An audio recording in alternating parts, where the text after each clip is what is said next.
We talked about yesterday that in binomial expansion, which is what this is, it's a binomial to a power, there are really three components to every term.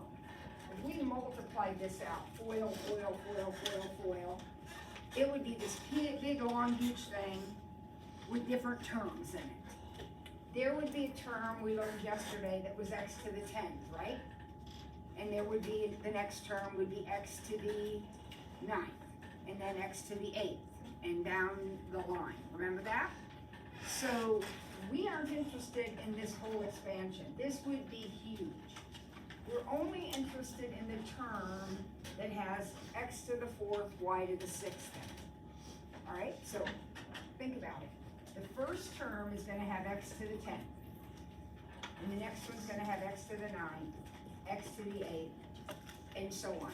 Would you agree that eventually there's going to be a term that has x to the 4th? And if it has x to the 4th, it's automatically going to have y to the 6th, because these exponents always add up to that. So if it were x to the 7th, it would be y to the 3rd, and so on. So we just need to figure out what the coefficient is on that term. So somewhere out there, there's this, and I want to know what number is in front of it. 5, 28, whatever. All right, so let's think about this for a second. We learned yesterday that the numbers out in front come from where? Where do they come from?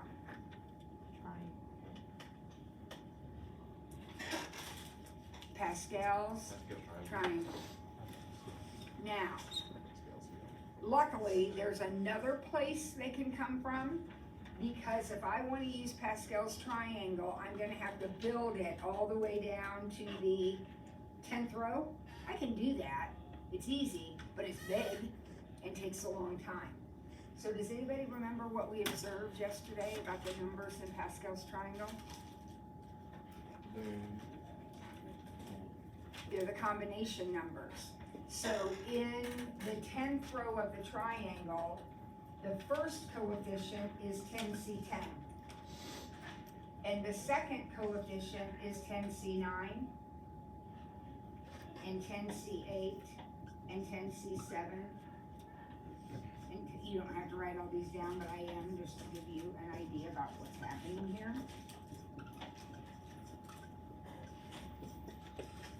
There they are. There are all the numbers in the 10th row of the triangle. 10C10, 9, 8, 7, 6, 5, 4, 3, 2, 1, 0. There we go. Now, which one do I want? Well, I'm not sure. But I know that if I were using this number, the very first one, this would be the x to the 10th number. And this one would be x to the 9th. 8, 7, 6, 5, 4. Isn't this the one I want right here? So that term, the term with x to the 4th, y to the 6th in it, would start with 10C4. Well, what is that? What's 10C4? 210. And then next to it would be an x and a negative y. Now I already know, because I already counted, the power on x is 4 and the power on y is 6. 10, 9, 8, 7, 6, 5, 4. The powers on x count down. What is a negative to the 6th power? That's a negative 1. What's negative to the 6th power? Positive. So isn't this just going to be 210 x to the 4th, y to the 6th? So what's the coefficient? 210.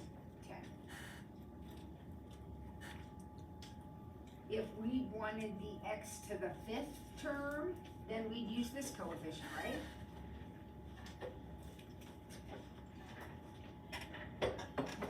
Okay. Last one in this section says, find the third term of this expansion. Well, which row of the triangle will I use if I am expanding to the fifth power. Fifth row. No magic there, guys, nothing tricky. If I'm going to the fifth power, I'm gonna use the fifth row. What is the fifth row? Do you still have it written down from yesterday? If not, we can build it. Or we can use this strategy.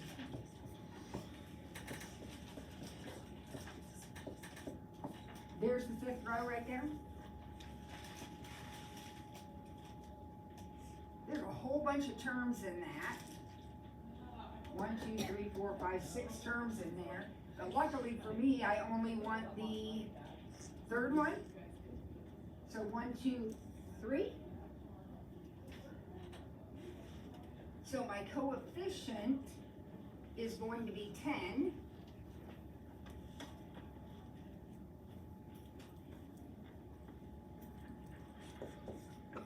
It's going to have a 2x and a 3y. Those are the two parts of the problem, guys. So you gotta have both of those, a 2x and a 3y. Now tell me about the powers. What do you think the powers are going to be? I need exponents here. What do you think they're going to be? Y to the No. fifth. Third. No. Remember, what would be the power on x here? Wouldn't that be 5? So here the power on x would be 4, and here the power on x is 3. They count down. So the power on my x is going to be 3. What's the power on my y? 2, because they got to add up to 5 in this problem, not in every problem, but in this problem. All right, now we clean it up, and yesterday we got trapped a lot, so we gotta be careful. What's this right here? What does this equal? 8x. 8x to the third. You're cubing the whole thing.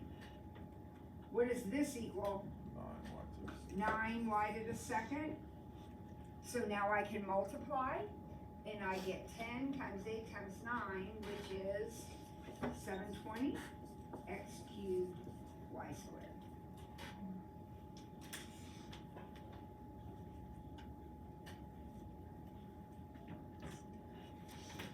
If I had wanted the fourth term, I would have done everything exactly the same, but I would use this number, which happens to be the same, but I would use that number. And then these exponents wouldn't be 3 and 2, they would be 2 and 3. I can do whatever term I want with that strategy. Okay, now we're going to evaluate by hand. We have done everything on the calculator, but it is possible to evaluate these NCR, NPR things by hand. So 7-3 is just a different notation for this. Those parentheses around two numbers stacked like that, that isn't a fraction. This says the combinations, it's always a combination, always a C, 7 taken 3 at a time. All right, so y'all know how to type that in on your calculator, so go ahead and type it in, tell me what it is, and then I'm going to show you how you can do it by hand. 35. Okay, now we're going to do it by hand. How do we do it by hand? The formula for this, if I'm going to do it by hand, is a fraction. And the numerator is that number factorial. So that's the top. Now, the bottom is 3 factorial, 4 factorial. Now, where do you think, well, I hope you know where the 3 came from, right? That's where the 3 came from. Where did the 4 come from? It has to add up to 7. That's exactly right. That's exactly right. So there's going to be one thing in your numerator, it's the big number, and then there's going to be 2 things in your denominator, that one and whatever that minus that is. Now, how do you do this by hand, Mrs. Ford? Well, it's actually easier than you think. What does 7 factorial mean? Arranging sevens 7, around. 6, 5, 4, 3, 2, 1. 3 factorial means 3, 2, 1. And 4 factorial means 4, 3, 2, 1. Now, we are not gonna multiply all this stuff out. What do you notice? A whole bunch of stuff cancels. Won't all of that cancel with all of that? And what's 3 times 2 times 1? Oh my gosh, what's left? Which is? That which was what we knew the answer was gonna be. So, doing them by hand is not difficult, because of the fact that you're always gonna be building factorials over factorials, and a bunch of stuff's gonna cancel. Alright, let's try 8C3. What will 8C3 look like by hand? 8 factorial over 3 factorial and 5. perfect, perfect, perfect. So by hand now, 8 factorial is 8, 7, 6, 5, 4, 3, 2, 1. 3 factorial and 5 factorial.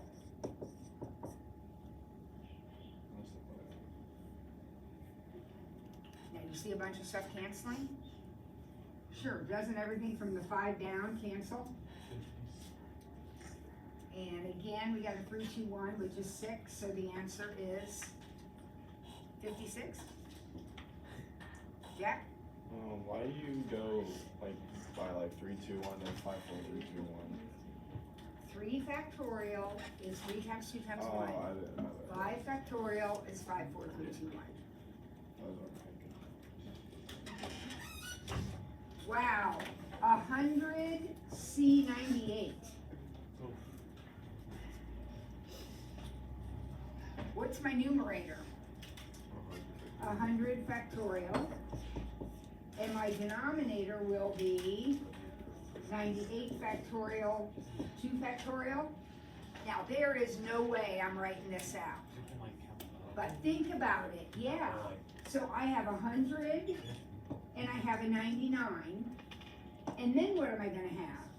98, 97, 96. So isn't all of this gonna cancel with all of that?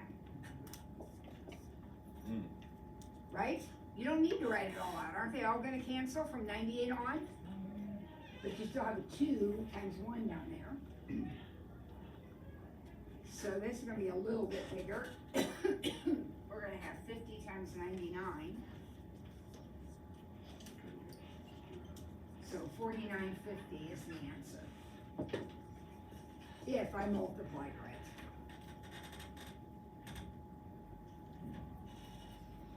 The beautiful thing about factorials is when you stack them, part of them will cancel out because they're all counting down. So at some point, they're going to start canceling each other out. The next one's going to be a little bit harder. We may need a calculator to help us with arithmetic here. We don't need a calculator to do the combination part. 11C6, let's get it set up. What's the setup for 11C6? 11 factorial over 6 factorial, 5 factorial, and the order you put those doesn't matter. It can be 6, 5 or 5, 6, it doesn't matter. All right, so here we go. I'm gonna have 11, 10, 9, 8, 7. Now, what is gonna happen to the rest of this right here? Should we cancel that? All of that is gonna cancel with that, isn't it? So you can just stop writing. So I can just stop writing. If that confuses you, keep No, writing. But from 6 on is gonna cancel with this. Now, I still have 5, 4, 3, 2, 1 at the bottom. So now we can start canceling. So for example, I have a 4 times a 2. That'll cancel the 8. I have a 5 that will go into the 10. And I have a 3 that will go into the 9.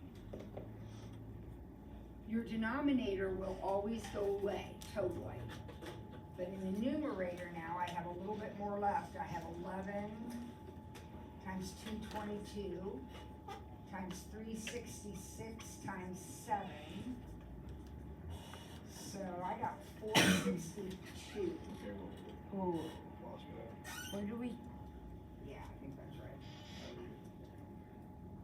it wouldn't just be 11 times 7. Nope, it would be. No, because I have a You 2 got left it. over and I Okay. canceled the 5 in and It's the not 3. translated. Those didn't cancel out completely. They left things after I reduced my fraction.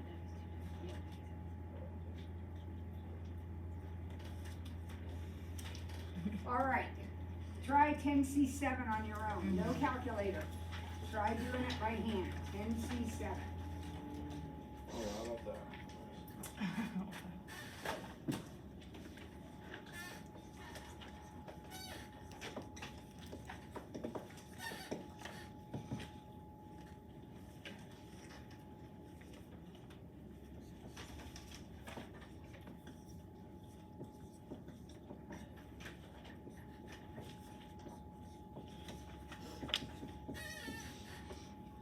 I got 120, tell me what you got.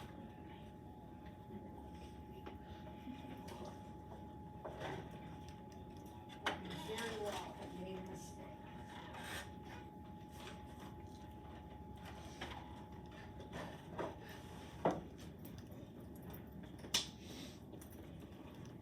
Everybody get the setup, 10 factorial over 7 factorial, 3 factorial? Now, why did I only write 10 times 9 times 8? Because that's 7. Because starting with the 7, all of that is gonna cancel with that. Write it all out if you want to, but it is all going to cancel from the 7 on down. But you still have this in the denominator. So 3 goes into 9 3 times, 2 goes into 8 4 times, 10 times 3 times 4 is 120. Wait, why did you, so like, you didn't put the 7 on the bottom? No, because this all canceled with it, so there's no point in writing it down. You can. If it's gonna confuse you, just write it all out and start canceling. That's a hassle if you have to read the numbers like 100 or something, but it's always going to cancel. Now, look at F. F is different because F is a P. So you're gonna do P's the same way, but the formula is different. In a P problem, you still have the 10 factorial on the top, that part stays the same. But now there's only one number on the bottom. And the number on the bottom is not 2, it's 8. So in a combination, in a C, you have both numbers on the bottom. In a P, you have only the subtraction number on the bottom. This number does not go on the bottom. So, again, what is 10 factorial? It's 10 times 9 times what? 8, 7, 6, 5, 4, 3, 2, 1? What's gonna happen to that 8, 7, 6, 5, 4, 3, 2, 1? It's gonna cancel with that. So the answer to the problem is 90.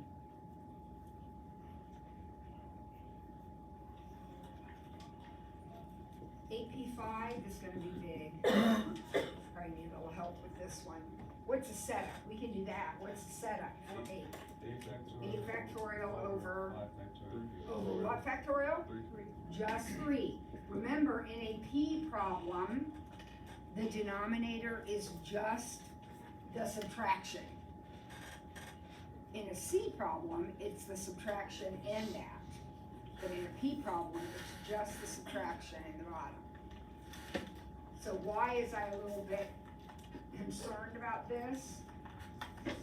Well, 8 factorial is 8, 7, 6, 5, 4, 3-2-1, nothing is going to cancel until I get to the 3-2-1, right? So what am I gonna have to do? 8 times 7. A lot of multiplication, which I don't wanna do that. What is that? I don't know. 6,720. 6,720.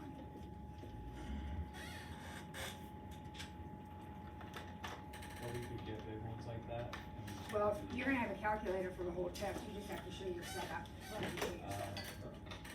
You're good, so you're gonna show all this.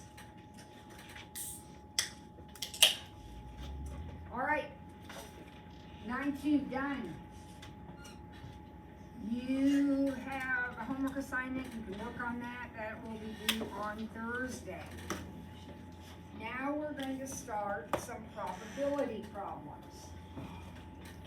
So before we start, let's define probability. Can anybody tell me, in your own words, what probability is? Chances of something happening. I'm one six. With like some real like math behind it, like with some reason.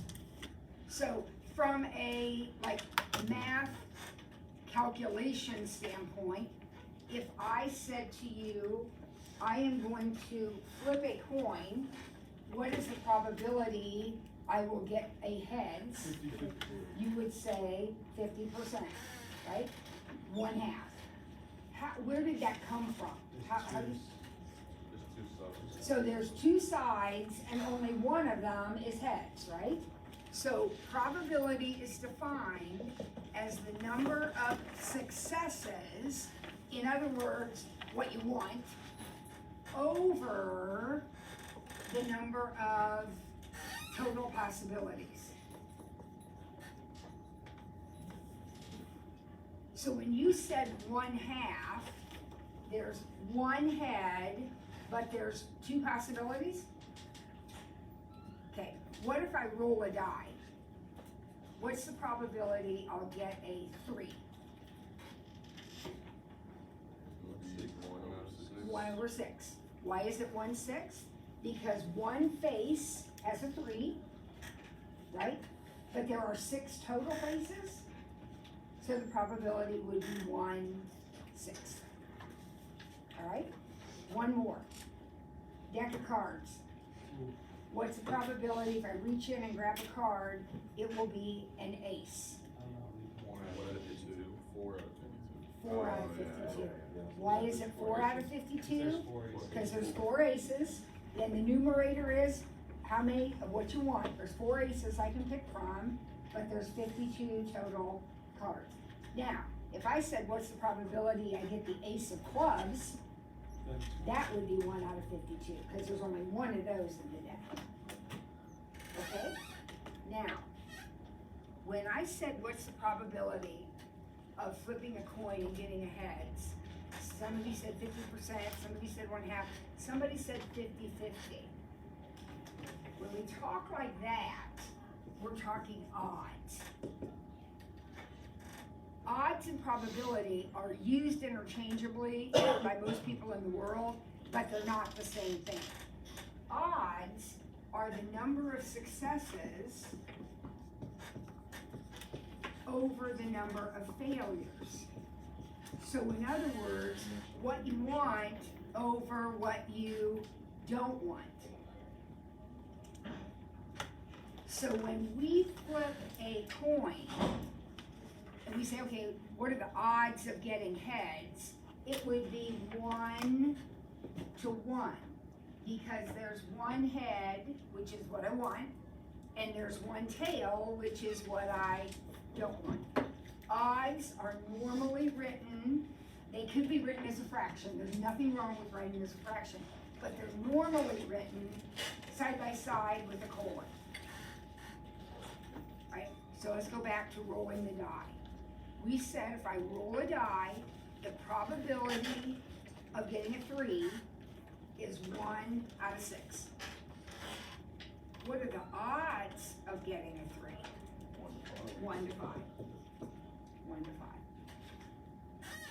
Remember, probability is good over total. Odds are good to bad. let's see how this works, Susan, problem. We're gonna do several kinds of probability problems. So it looks like the first kind we're doing here is with a chart. All right, so what's happened? Maggie and Elizabeth both have a bag of M&Ms. Each girl counted them up. So Maggie counted all hers, Elizabeth counted all hers, and they made a chart of the probabilities, proportions of the different colors of M&Ms. All right, if a candy is chosen from Elizabeth's bag, what is the probability that it will be green? 0.2. 0.2. 0.2, 20% of the M&Ms in Elizabeth's bag are green. So if I reach in and grab one, I have a 20% chance of getting green. 0.2, easy, it's right there in the chart. How about from Maggie's bag, what's the probability that it will not be yellow? One in Maggie's bag, 80%? not yellow would be 80%, 0.8, or 80%. I don't care if you answer as a decimal or percent, doesn't matter. Does everybody understand that? Yeah. Yellow, I don't want yellow, so I want everything else. And everything else adds up to 0.8. A candy is chosen from each bag. What is the probability that they will both be red? 50%? So I want to get red and red. And always means multiply. So what is the probability of getting a red M&M out of Maggie? 60. Red out of Maggie. What's the probability? 0.2. Red out of Elizabeth? 0.3. I'm gonna multiply those together, and here's the trap. You're sitting there with a calculator, and there's some of you are gonna do it in your head, which is great. I encourage you to use your heads, but you gotta do it right. This is 0.06. 0.06. So what is the probability that I'll get two reds? 6%. 6%. What is the probability that neither will be brown? So not brown and not brown. That means I'm gonna multiply. All right, so what's Maggie's not brown? Oh, Maggie. Maggie's not brown is 0.8. Guys, you gotta read. 2%. What is Elizabeth's not brown? 0.9. So now I'm going to multiply these together because I want Maggie and Elizabeth. So 0.72. There's a 72% chance of getting no browns. If a candy is chosen from each bag, what is the probability that the first one will be green and the second one will be blue? So I want to get green and blue. All right, Maggie, first bag, right there, Maggie. What's the probability I'll get green? 0.3. Elizabeth, second bag, what's the probability I'll get blue? 0.2. I want that to happen in green and blue, so I'm gonna multiply those and I get 0.06.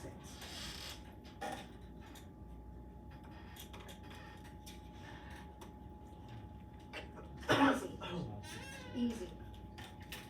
All right, now X. If a candy is chosen from each bag, what is the probability that one will be blue and one will be green? Now wait a second, didn't we just do that problem?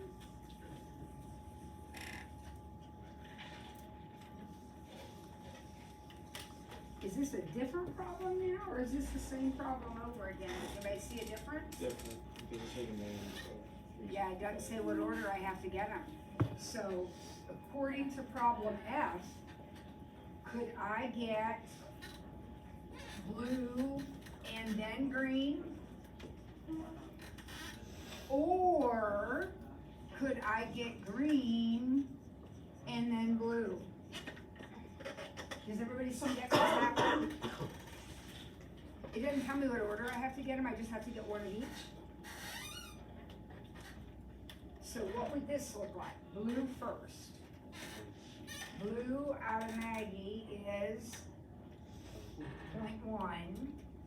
And green out of Elizabeth is 0.2. So this is 0.02. Now, what about green first?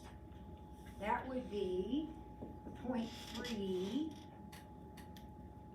and 0.2, so that's 0.06, that's the one we did down here.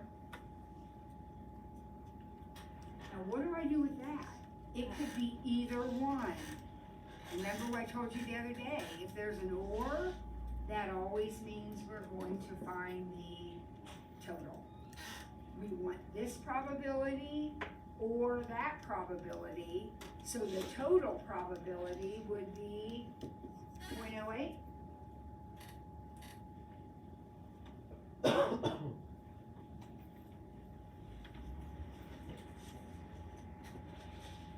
Alright, do G. G's easy, you can do that. What's the probability neither will be red?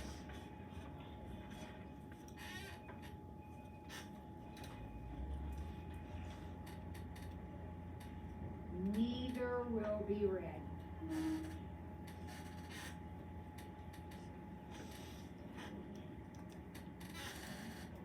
Let's hear some ideas. 8.7. What'd you say? If, Give me the answer. What's your answer? I said 0.7. 0.7? Anybody have a different answer, or are we going with Jack's?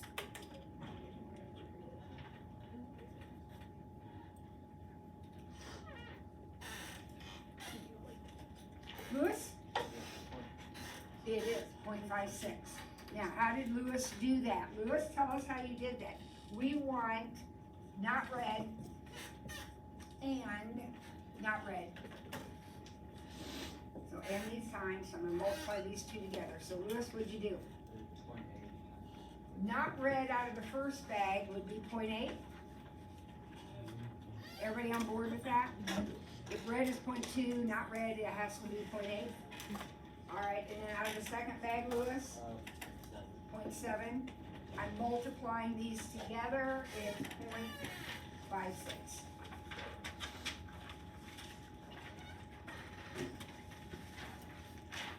Okay, Jack, you got it? Yeah.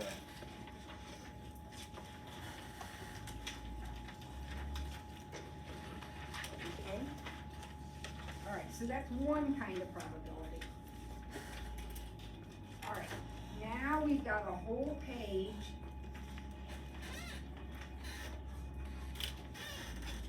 Is that in here or is that somewhere No, else? That's somewhere else. We have a whole page of card problems now. All right, so here we go. A is not a probability question. A says, how many 5-card hands are possible? Taking the deck of cards, deal out 5, how many different 5-card hands are possible? Anybody want to take a guess at that? Or not the number, but the setup for it? It's gonna be like 5 P or C 52. It's gonna be Or the always opposite. big number first. So Zach is exactly right. It's going to be 52 P5 or 52 C5. Because there's 52 cards and I'm picking 5 of them. Which is it? Is it gonna be a P or a C, do you think? Definitely a C. Because if I'm putting together my hand, remember, we're not playing some weird game. We're just putting together a hand of cards. So the order I'm dealt them doesn't matter. So how many 5-card hands are possible? 52 C5. That is the total number of 5-card hands possible. It is a big number, probably. Would be 2,598,960. That's how many there are. Alright? Everybody okay with that? You understand why he did 52? C5? Now, look at every other question on this page. Every question says, we've been dealt a 5-card hand, and then what is the probability? What is the probability?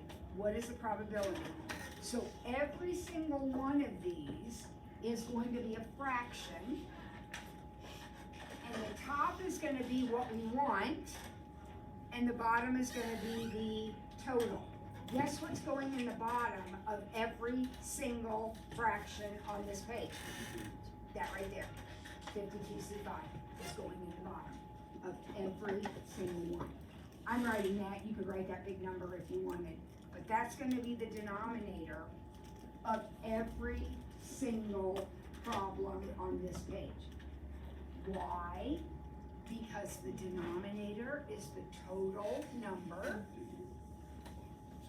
possible, and we just figured out that the total number possible is 52C5.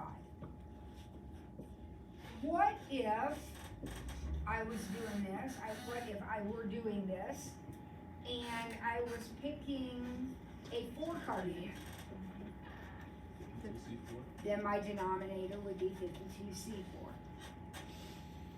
Okay? Nothing magic or mystical about it. Alright, so let's look at the numerators. B. I want all diamonds. I'm picking 5 cards, but I want them all to be diamonds. How many diamonds are in the deck? 13. And I want 5 of them. So what's my numerator? 13C5. Your numerator is what you want. If you want diamonds, then you gotta pick from the diamonds. There's 13 of them to pick from. So I type it in, 13C5 divided by, do it all at once, divided by 52C5. And this is what I warned you about. Check out your number. What do you notice about it? It's scientific notation. Okay. Big number or little number? Little. Does it make sense to you guys? What's the probability of being dealt all diamonds? Not very good. Right. Tiny. How about the probability of all face cards?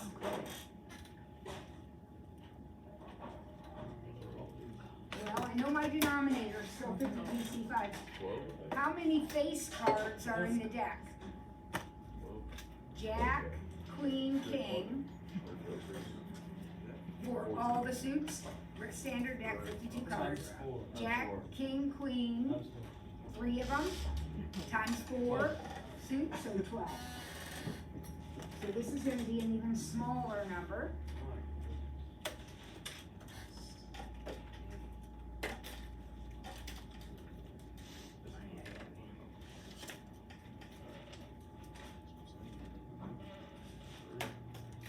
.04737 times 10 to the -4th.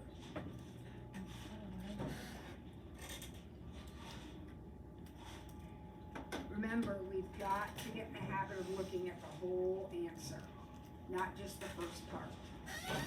Because if you just said the answer was this, you'd be crazy. Probability can't be 3. Where do we stop writing adjustments? Oh, I'm just writing out of my phone. Does it matter, as long as we get a? There'll be some kind of directions on an assessment. Right now, just make sure you're getting these numbers, right? All right. D. Come on, we wanna get through this page if we can. What is the probability of being dealt an all red hand? 26. So your numerator is gonna be 26 C5? Why is it 26? Oh, 26 red cards. Oh, it does make sense. 26 red cards. That makes sense. Now, don't think you can do canceling or anything, no, you gotta type this in. This is gonna be a small number too, also. 26 C5 divided by 52 Really small. C5. I got 0.0253. So what does that mean? That means the probability is about 2%, 2.5%. So you have a 2.5% chance of getting all red.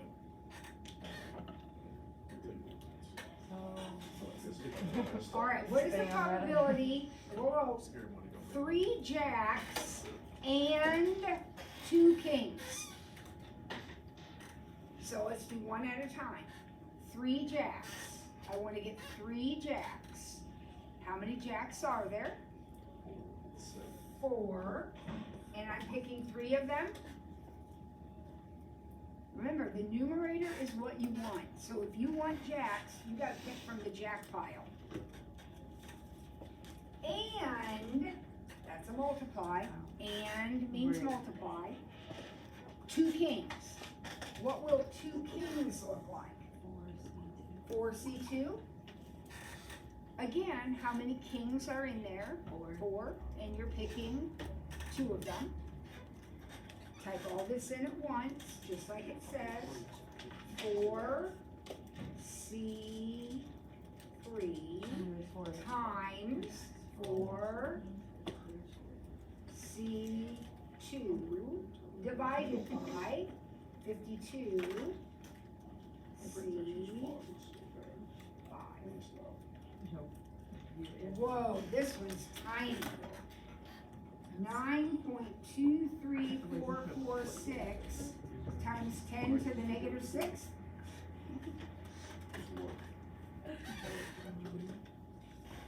Does it make sense to you that that would be the smallest one yet? Yeah, it sure does. All right, what do I want now? Probability of getting no face cards. So what does that mean? Every part of the deck. Every card that's not a face card, right? How many of those are there? What- 40. what 40, yeah. Why are there 40? Not.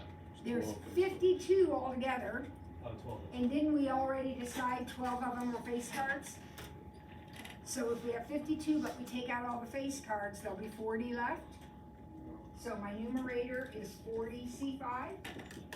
40 cards are not face cards.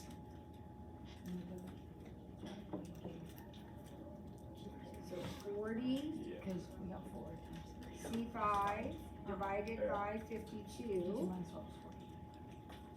C5. No. 0.25318. So that's our biggest one yet. There's about a 25% chance that if I dealt you 5 cards, you wouldn't have any face cards. Is that okay? Yeah. All right. What is the probability of being dealt a 5-card hand and having all the aces?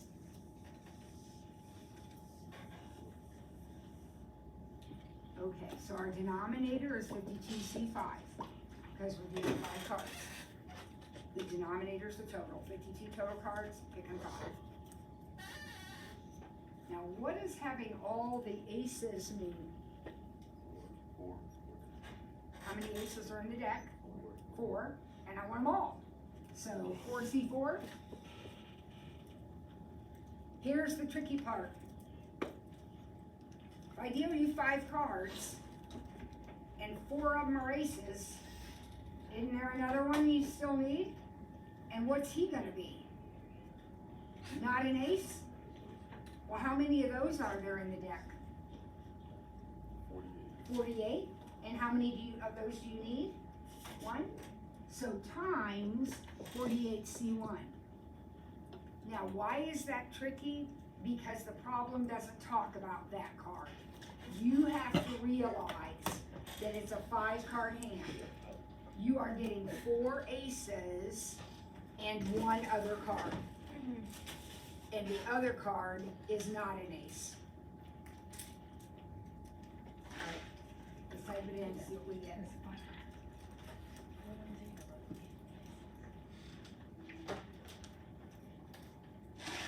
1.84689 times 10 to the -5th. Very small number, and we'll stop there.